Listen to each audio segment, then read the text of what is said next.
Mom, hey mom, wake up. I was suddenly shaken awake, my eyes barely open to see my daughter's anxious face looming in my blurry vision. Slowly, I sat up and asked her, "What's wrong? Did you have a nightmare?" "No, Mom, please. We need to run away from Dad now, hurry." With that single word, my groggy mind snapped to alertness. What followed was a shocking revelation from my daughter that left me dumbfounded. My name is Sarah. I'm a 35-year-old ordinary woman who works while raising my 7-year-old daughter, Emily. Our precious gem is not only adorable, but a bit unusual, or rather, has some mysterious aspects. Mom, you're forgetting your umbrella. Despite the weather forecast for the day being partly sunny with clouds, I was stopped by my daughter as I was about to leave the house. "It's fine. There's only a 10% chance of rain today. But Mom, you're going to get soaked. I saw it in a dream. Please take an umbrella with you." Reluctantly, I took the umbrella she handed me and headed to work. Lo and behold, I encountered a sudden downpour just before I was about to return home. I was surprised and came home drenched, only to be proudly greeted by my daughter, whose umbrella was also wet on the stand. "Welcome home, Mom. See, it happened just like I said."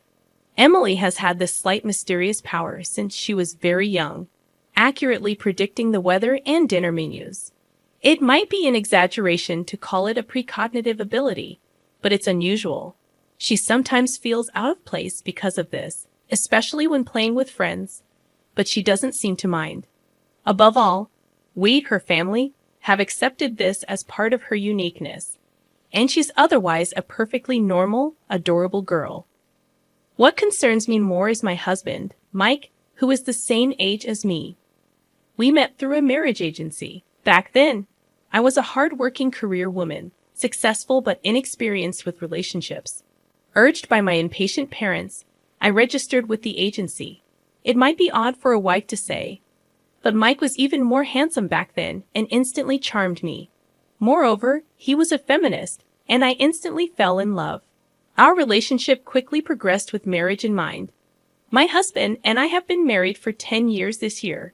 He always comes home late these days. Emily is only 7 years old, and she still requires a lot of care. Juggling her care, household chores, and work without Mike's help has been overwhelming. Everything costs money these days, and we need to save as much as we can for Emily's sake. You never know what might happen, so I'm working hard. That's what he said when I asked him about it. I can't argue with him when he says it's for Emily's sake. I've been overwhelmed with work, household chores, and solo parenting. Then one day, Mike came home early, looking extremely tense. Sensing the mood, I sent Emily away before asking, "What's wrong? Did something happen?" "I want to quit my job," he said. It was completely unexpected. After putting Emily to bed, we talked, and it turned out he'd been struggling with workplace relationships and no longer found his job fulfilling, making it a pain to go to work. "Don't blame me, I just can't take it anymore. Once things settle down, I'll find another job right away. Until then, I'll take care of everything at home," he explained. I didn't want him to quit, but forcing him could lead to worse outcomes. Reluctantly, I agreed to his request. Before long, I got serious about my job, and my husband became a stay-at-home dad. His way of doing household chores and cooking was, to put it mildly, a bit sloppy compared to when I did them. What particularly bothered me was the meals. I came home around 9 o'clock at night when my daughter went to bed and ate my husband's homemade food. But there was a lot of fried food, and the seasoning was surprisingly strong, so I always needed water. The first time I ate it, I couldn't help but confront him. "What is this? You didn't feed the same thing to our daughter, did you?" No, I made sure to prepare something with lighter flavors for the kid, and I kept the portions appropriate. I thought you'd appreciate something with a bit more flavor after a long day. Too much fried food, not enough vegetables, and the soup barely tastes like anything. I'd be fine with lighter seasoning for kids, and I wish you'd paid more attention to balancing the meals, I complained. Despite my repeated comments, the seasoning and menu hardly changed. If I tried to leave anything uneaten, he'd say, "I'll save it for our daughter to eat tomorrow." That's a joke. I'd rather eat it myself than let our daughter have it. Reluctantly, I finished my meal, and as an apology, he started offering dessert after dinner. He also began preparing a nightly drink and snack, calling it a nightcap, thinking it would please me. I hadn't been much of a drinker or late-night snacker before, but I couldn't outright reject his kindness. I appreciated his efforts in cooking and his attempts at being a good house husband, so I generally turned a blind eye, enjoying the break from household chores.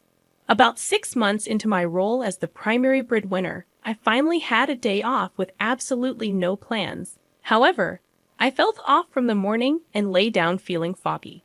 Lately, I've been feeling lethargic, without any fever and suffering from headaches. I fall asleep right after eating. Maybe I've been overdoing it at work.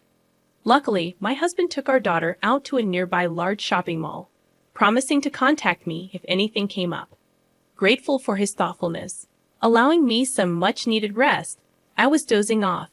I'm back. I woke up to the sound of the front door and my husband's voice. I realized it was already evening. I had slept through the day without having lunch since before noon. Welcome back. Sorry, honey, I couldn't play with you today. Did you have fun?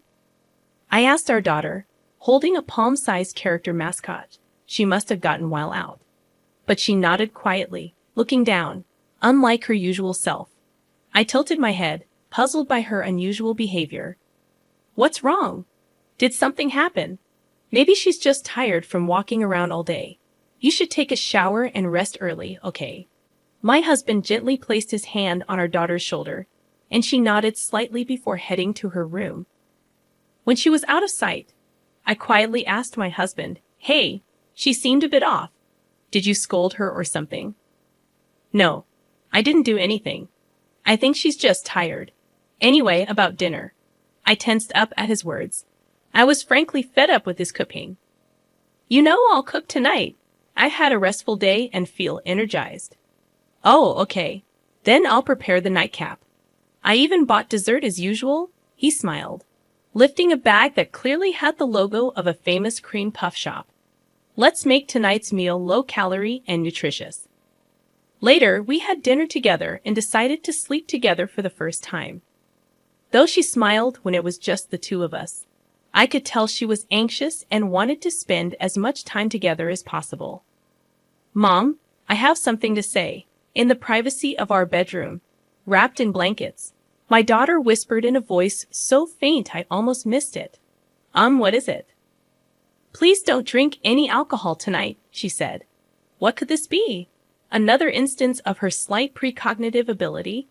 Nodding in response to my daughter's serious gaze, she closed her eyes, seemingly reassured. So before my husband could prepare our nightcap, I went to bed and decided to sleep early. Surely he wouldn't go as far as to wake me up for a drink. If he tries to wake me, I'll just pretend to be asleep. With that thought in mind, I closed my eyes. "Mum, hey Mum, wake up." I was suddenly shaken awake, my eyes barely opened to see my daughter's anxious face looming in my blurry vision. I realized I had actually fallen asleep, my vision blurry as my daughter's anxious face came into view. Checking the bedside clock, I saw it was 2 a.m., and I noticed my husband, who should have been sleeping next to me, was absent. Maybe he went to the bathroom. Slowly sitting up, I asked her, "What's wrong? Did you have a nightmare?" "No, Mom, please. We need to run away from Dad now, hurry." That single word snapped me out of my grogginess. What did she just say? I asked her quietly, still in shock. Why? Why would you say that? This is our chance while Dad's not here. Because if we don't, something bad's going to happen to you, Mom, like getting sick or an accident, she explained urgently. What do you mean? I stared dumbfounded. My daughter, unable to hold back any longer, started to cry. Holding her in my lap and gently stroking her trembling back, she gradually calmed down and began to speak. According to her, while returning from the restroom at the mall, she overheard her dad on the phone. Having always been told not to interrupt when someone is on the phone, she approached quietly. Dad was saying, "Just a little longer, and she'll be gone," planning to make it look like an accident or illness. "Once that's done, we can be together with the insurance money." Who was he talking to? I asked, shaken. I don't know. At first, I thought it was you, Mom, but it wasn't because Dad. He was saying bad things about you, and he said, I love you to the person. My daughter was sobbing. If this was true, my husband was planning to send me to my demise. Besides, my husband is having an affair, my daughter continued. He said, I love you to someone, not Mom, she added. I was so shocked. I accidentally called out to Dad. Then Dad immediately ended the call and asked, How long have you been there? When I said, Just now, he smiled and said, Let's keep this our little secret from Mom. If you don't tell, you'll get a new kind and sweet mom. Tears and snot streamed down her face as she clung to me. But I want you. I don't need another mom. I love you so much, she wailed, clinging to me. In that moment, I felt an overwhelming sense of guilt for putting her through this and anger towards my husband. My daughter had braved her fears to protect me from her own father. How scared she must have been, how much courage she must have needed. Afterwards, holding my daughter, we went downstairs to the entrance. The moment I noticed my husband's favorite shoes were missing, any slight trust I had in him vanished alongside my daughter's words. According to her, this wasn't the first time he had left in the middle of the night. She had seen him leave several times when going to the bathroom. How had I never noticed before, even in deep sleep? If my daughter rarely wakes up at night and had seen him leave multiple times, it must have been frequent. My daughter was gripping the hem of my dress tightly. Her actions made me realize there was no time to doubt my husband. That's right. This is not the time for that. I need to respond to my daughter's courage, I thought. Perhaps because I hadn't drunk any alcohol. I felt more alert and clear-headed than usual. Looking into my daughter's eyes, I said, Emily, if we run away from Dad now, we might never see him again. Will you still come with me? Yes, I'm scared of Dad. I want to be with you, Mom, she replied, her voice filled with determination. I want to stay with you forever, she said. All right, I made up my mind. Fortunately, my daughter was in the middle of her summer vacation. I told her to pack what she needed, and I quickly packed our bags as well. Then I was stunned as I checked the contents of the drawer where I kept our valuables. Opening another drawer that I rarely opened, my suspicion was confirmed. A surge of anger rose within me, but for now, leaving was the priority. We hurriedly left the house before dawn and decided to seek refuge at my parents' house. My parents were surprised to see us arrive so early in the morning, but they kindly welcomed us. After showing them what I found just before leaving and explaining what my daughter had told me, after the day had fully dawned, I sent a casual message. Mom got hurt. I'm taking my daughter to help out for about a month or so. Please take care of the house while we're gone. Got it? Leave everything here to me. He was surprisingly calm about his daughter and wife disappearing overnight. Clearly, he must be smirking, thinking he can now do as he pleases alone. I'll lay low for now, but I won't let this go for my daughter's sake. As soon as we arrived at my parents' house, my daughter, still with tear stains on her cheeks, fell asleep. Looking at her sleeping face, I made a certain phone call. About a month after taking refuge at my parents' house, I decided to return home, leaving my daughter with my mom. Entering the living room after unlocking the door, my smartphone in my chest pocket, my husband, who had been holding his head in front of his smartphone, gave me a forced smile, as if nothing had happened. Oh, welcome back. Don't just come back suddenly like that. You surprised me. How about I make you a nice iced coffee with lots of milk and sugar? If it were the old me, I might have been deceived. Not today. I don't need it. Instead, I want you to write this. I confronted my husband, who was about to head to the kitchen, with divorce papers. He sighed deeply after glancing at them. Divorce, huh? Well, if that's what you really want, I'll agree. His reaction was expected, but it infuriated me. He casually accepted it with a smile. I'll agree to the divorce since you're the one asking for it. But you'll meet my demands for the settlement, right? What are you talking about? You're the one who'll be paying. My husband looked puzzled. He shook his head unwillingly, with a forced smile. Come on, I've been supporting you in my way, and now you're handing me divorce papers unilaterally? A good husband. The kind that skips work for affairs and plans to put his wife in danger. What are you talking about? I couldn't help but snort at his dumbfounded face. I pulled out a small bottle, filled with pills from a drawer I hardly used, and showed it to him. The label read, "For stubborn insomnia. 1 pill for a good night's sleep." That's it. I bought it because I couldn't sleep well. It's obvious if you look at it. The amount hasn't decreased since I left. I'd opened and took pictures of everything before I left. Want me to compare? Don't talk nonsense. Besides, where's the proof that I gave those to you? Everything you've been doing with your mistress. I know all about it, I said, returning to my seat with the bottle in hand. Pulling an envelope from my bag and spilling its contents. My husband froze in shock. No wonder those were printouts of messages he had sent to his mistress.